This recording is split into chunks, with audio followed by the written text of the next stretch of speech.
OBC मोर्चा का आज रांची में चल रहा है। हम बताते चले आपको कि इसमें पार्टी को किस तरह मजबूत किया जाए, इन्हीं सब बिंदुओं को लेकर के विचार मंथन किया जा रहा है। हमारे साथ पदाधिकारी लोग हैं, हम ही चर्चा करते हैं। सर पहले आपका ठंडे में स्वागत है।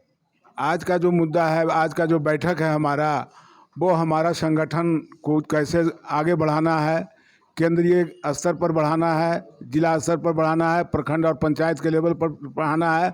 हमारा जो ओबीसी समाज, जो पिछड़ा समाज है, उसको राजनीतिक, आर्थिक, सामाजिक रूप से कैसे सबल करना है, सुदृढ़ करना है। इस बिंदु पर हम लोग पूरे प्रदेश से चर्चा के लिए लोगों को बुलाए हैं, ताकि इस चर्चा करके हम एक मुकाम हासिल कर सकें।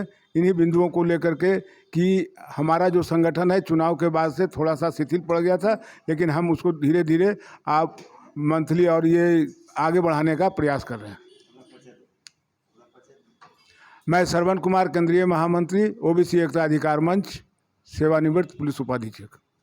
देखिए सर हैं, इनसे भी चर्चा करेंगे। सर आज जो बैठक कर रहे हैं, उद्देश्य क्या है? उद्देश्य झारखंड राज्य में ओबीसी बहुलता है और ओबीसी बहुल राज्य में हमें जनसंख्या के अनुपात में हिस्सेदारी चाहिए, जनसंख्या के अनुपात में भागीदारी चाहिए। इसी लड़ाई को लेकर के हम लोगों ने आगाज़ किया है लगभग 2 वर्षों से, और इसको निरंतर जारी रखने के लिए बैठक रखा गया है। और आगे पूरे प्रदेश में इसका विस्तार करके और जिला में हम लोग बैठक करके पूरे प्रखंड स्तर पर इसका विस्तार करके और राज्य स्तर पर एक बड़ा आंदोलन करने का काम करेंगे।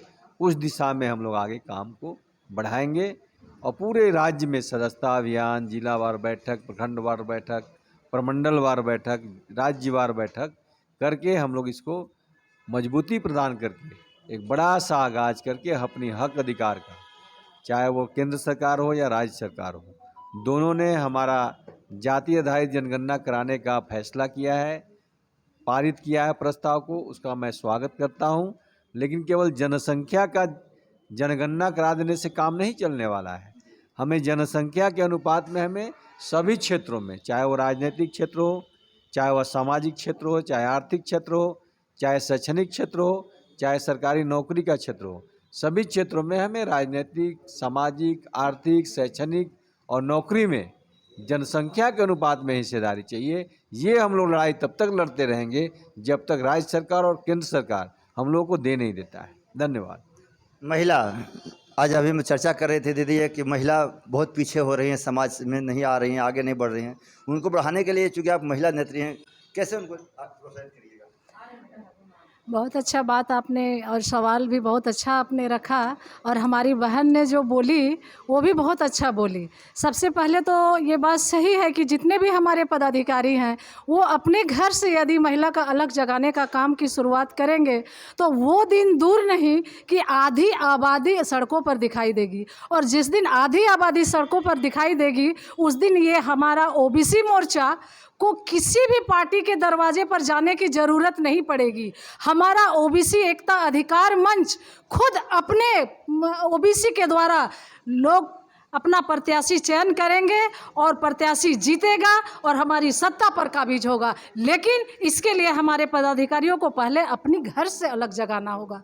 ये बात सही है, क्योंकि अभी विगत चुनाव बीता, लोकसभा, विधानसभा बीती, और हमारे ओबीसी मोर्चा ने बहुत अच्छा भागीदारी इस चुनाव में निभाया, जिसका देन है कि आज ओबीसी के बहुत सारे लोग आज मंत्री के पद पर आसीन हैं। ये हमारा ओबीसी मोर्चा का देन है। लेकिन आने वाला समय में थोड़ा हमने अलग को जगा दिया है, लोग जाग चुके हैं। चुनाव के बाद थोड़ी शिथिलता आ गई थी, उसमें अपने कार्यकर्ताओं में नई जोश, नया उमंग और नई ख्याति भरने के लिए हम लोगों ने आज का बैठक रखा है कि हम लोग प्रमंडलीय स्तर तक जाकर जिलावार अपने संगठन को, प्रखंड और अंतिम छोर पर बैठा हुआ व्यक्ति बूथ और पंचायत तक हम अपना संगठन को दुरुस्त करें, ताकि आने वाला समय इस सत्ता पर कोई आसीन हो, कोई मुख्यमंत्री पद पर आसीन हो तो हमारा ओबीसी समाज का हो। इसी प्रण के साथ हम लोगों ने आज का बैठक को रखा है और इसके लिए हमारी आधी आबादी पूर्ण तत्पर है। और जहाँ तक हमारा आधी आबादी का संगठन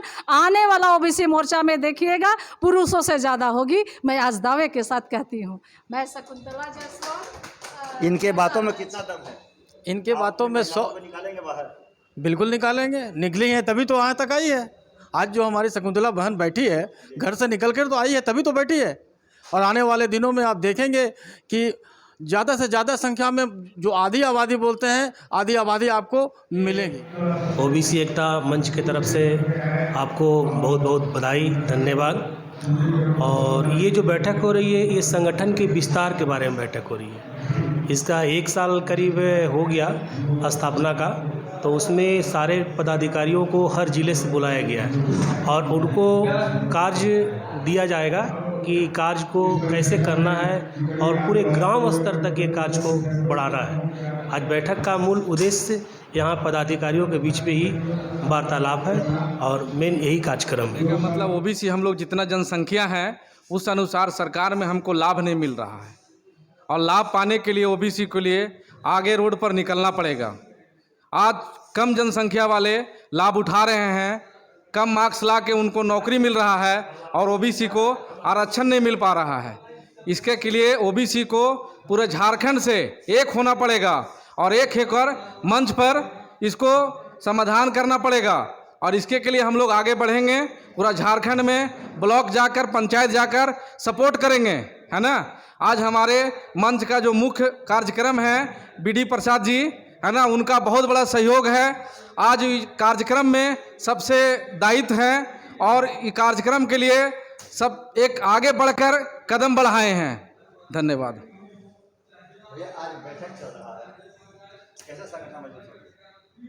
सबसे पहले तो मैं अपना परिचय दे देता हूं, बबलू कुमार गुप्ता, हरमू रांची।